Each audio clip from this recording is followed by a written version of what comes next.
Денешниот ден е добра можност да ги потсетиме носителите на власта и тие што донесуваат одлуки дека децата и нивните интереси мораат да имаат приоритетно значење, а при донесувањето на одлуките кои се однесуваат на децата, секогаш внимателно да се оценат како што ќе се одразат во животот на децата, е пораката на народниот правобранител.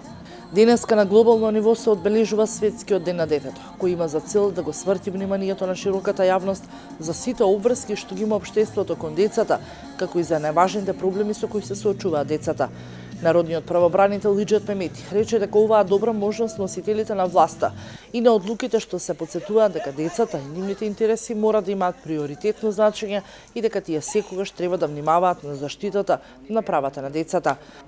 Денеска на одбележувањето на Светскиот ден на детето и 30 години од освојувањето на Конвенцијата за правата на детето на Обединетите нации, институцијата Народен правобранител, тргнувајќи од 4 основни принципи на Конвенцијата, правото на живот, опстанок и развој, недискриминација, учество на најдобар интерес на детето, избра да го одбележи овој голем ден на начин што вие како деца го имате како главен збор, а ние повозрасни ќе слушаме. Вели Мемети, денешниот ден нагласетува и добра можност да ги потсетиме носителите на власта и тие што донесуваат одлуки, дека децата и нивните интереси мораат да имаат приоритетно значење и пред донесувањето на одлуките кои се однесуваат на децата, секогаш внимателно да оценат како тие ќе ги изразат во животот на децата.